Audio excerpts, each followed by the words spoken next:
दोस्तों आज के इस वीडियो में हम डिस्कस करने वाले हैं आपके BSc second year third semester zoology का यूनिट 8 से जुड़ा हुआ एक most important topic polymer chain reaction, जिसे हम पीसीआर के नाम से भी जानते हैं।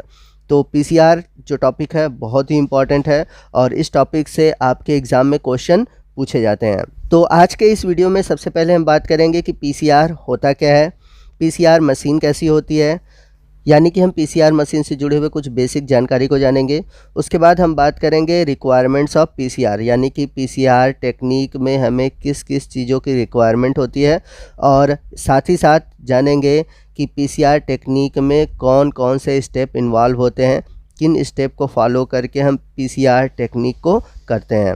और वीडियो के लास्ट में जानेंगे कि पीसीआर टेक्निक के क्या एप्लीकेशन है, यानी कि इसके क्या बेनिफिट है। तो आइए सबसे पहले डिस्कस करते हैं व्हाट इज़ पीसीआर। पीसीआर और polymer chain reaction is chemical reaction that molecular biologist use to amplify pieces of DNA. तो आपको बता दें कि पीसीआर एक ऐसा टेक्निक है जिसमें कि हम डीएनए के एक स्मॉल पीस से हम उसकी मल्टीपल कॉपी, यानी कि लाखों करोड़ों अरबों कॉपी बना सकते हैं एक सिंगल डीएनए मॉलिक्यूल से। तो डीएनए के एक छोटे टुकड़े से लाखों करोड़ों अरबों कॉपी बनाने की जो प्रोसेस है, इसी को हम बोलते हैं PCR. This reaction allow a single और few copy of DNA to be replicated into millions और बिलियंस ऑफ कॉपी। तो जैसा कि मैंने बताया कि डीएनए के एक छोटे से मॉलिक्यूल से या छोटे छोटे डीएनए से हम ढेर सारे डीएनए की कॉपी बना सकते हैं। जैसा कि जिरोक्स में होता है कि जब आप जिरोक्स कराते हो कि एक सिंगल कॉपी से आप चाहे जितनी ढेर सारी कॉपियाँ निकाल सकते हो। तो यही टेक्निक है पीसीआर। पीसीआर में हम क्या करते हैं कि एक सिंगल डीएनए को लेकर उससे ढेर सारी उसकी कॉपी बनाते हैं। And by amplifying that DNA it allow us to study that DNA molecule in detail in the laboratory.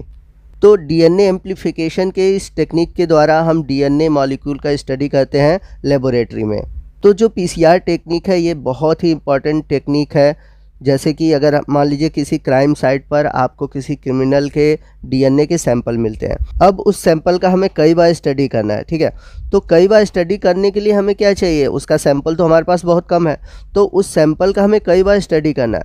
तो कई बार स्टडी करने के लिए हमें कई बार डीएनए की ज़रूरत होगी। तो इसलिए जो पीसीआर टेक्निक है ये बहुत ही यूज़फुल है इस तरह के टेक्निकल कामों के लिए। तो बायोटेक्नोलॉजी में पीसीआर टेक्निक का बहुत ही यूज़ किया जाता है। तो इस तरह से देखा जाए तो PCR technique is in vitro technique. तो जो पीसीआर टेक्निक है ये इन विट्रो टेक्निक है। तो इन विट्रो टेक्निक क्या होता है, जब हम किसी भी टेक्निक को सेल के बाहर करते हैं, यानी कि लैब में करते हैं, तो ऐसी टेक्निक कहलाती है इन विट्रो टेक्निक। तो यहाँ पर जो हम डीएनए की ढेर सारी कॉपी बना रहे हैं वो हम सेल के अंदर नहीं बनाते हैं, वो हम सेल के बाहर बनाते हैं। तो पीसीआर टेक्निक को डेवलप करने वाले साइंटिस्ट थे कैरी बी मोलस। इन्होंने सबसे पहले 1983 में पीसीआर टेक्निक को डेवलप किया। ये एक अमेरिकन बायोकेमिस्ट थे और इनके इन इन्वेंशन के कारण 1993 में इन्हें नोबेल प्राइज़ दिया गया। अब हमारा अगला टॉपिक है पीसीआर मशीन। तो जैसा कि पीछे हमने देखा कि डीएनए से ढेर सारी कॉपी बनाने की जो टेक्निक है वो कहलाती है पीसीआर। तो जैसा कि हम सभी जानते हैं कि जो डीएनए है एक बहुत ही स्मॉल मॉलिक्यूल है और इसकी ढेर सारी कॉपी बनाना इतना आसान होता नहीं। तो इसकी जो ढेर सारी कॉपी बनाई जाती है वो बनाई जाती है डीएनए थर्मल साइक्लर में। In this machine which can be program to carry out heating and cooling of sample over a number of cycle. तो जो पीसीआर टेक्निक होता है, पीसीआर टेक्निक में जो पूरा खेल होता है वो होता है कि उस टेक्निक में जो टेम्परेचर होते हैं बार बार बदलते रहते हैं। मतलब एक हमें फिक्स अमाउंट ऑफ टेम्परेचर चाहिए होता है, टेम्परेचर कभी ज़्यादा होता है कभी कम होता है, यानी कि हीटिंग और कूलिंग होती रहती है। और ये जो हीटिंग और कूलिंग है एक प्रॉपर समय पर, यानी कि एक प्रॉपर साइकिल पे होता रहता है। तो जो डीएनए थर्मल साइक्लर है, इस साइक्लर के द्वारा, या फिर हम इसे कह सकते हैं पीसीआर मशीन, इस मशीन के द्वारा हम पूरे टेक्निक में टेम्परेचर को मेंटेन करते हैं। तो जैसा कि आप इसके नाम से ही देख सकते हैं, इसका नाम है डीएनए थर्मल साइक्लर, यानी कि डीएनए के लिए जो टेम्परेचर दिया जा रहा है अलग अलग साइकिल पर। तो जब मैं आपको पीसीआर टेक्निक में स्टेप पढ़ाऊंगा तो वहाँ पर आप देखेंगे कि अलग अलग टेम्परेचर की ज़रूरत पड़ती है पूरे पीसीआर टेक्निक में। तो पूरे टेक्निक में टेम्परेचर को मेंटेन करने का काम करता है डीएनए थर्मल साइक्लर। आइए चलते हैं नेक्स्ट हेडिंग की ओर, जो कि है रिक्वायरमेंट ऑफ पीसीआर, यानी कि पीसीआर टेक्निक में हमें किन किन चीज़ों की ज़रूरत पड़ेगी। तो सबसे पहले हमें चाहिए होगा एक डीएनए टेम्पलेट। तो डीएनए टेम्पलेट क्या है? यह एक जीन ऑफ इंटरेस्ट है, यानी कि जिस डीएनए को हमें लेना है, यानी कि हमारे पास जो सैंपल है डीएनए का, वही है डीएनए टेम्पलेट। तो हम सभी जानते हैं कि जो डीएनए पार्टिकल हमें मिलेगा वह डीएनए पार्टिकल बड़े भी हो सकते हैं, छोटे भी हो सकते हैं। तो चाहे डीएनए का पार्टिकल बड़ा हो या छोटा हो, उसमें हमें चाहिए होगा टारगेट रीजन। तो डीएनए का जो टारगेट रीजन है उसी का हम ढेर सारा न्यूक्लियोटाइड बनाते हैं। तो सबसे पहले हमें डीएनए सीक्वेंस चाहिए जिसकी हमें कॉपी बनानी है। अब इसके बाद बात आती है प्राइमर की, या फिर हम कह सकते हैं ओलिगोन्यूक्लियोटाइड प्राइमर की। These are the short single-stranded DNA complementary to the 3 primer end of sense and antisense strand। तो ये जो प्राइमर होते हैं ये बहुत ही छोटे, लगभग 20 से 30 नाइट्रोजनस बेस साइज के सिंगल स्टैंडर्ड डीएनए होते हैं, जो कि जो टारगेट पॉइंट है, यानी कि जो टारगेट रीजन है, उसके 3 प्राइमर एंड पर जुड़कर डीएनए की नई कॉपी बनाना स्टार्ट करते हैं।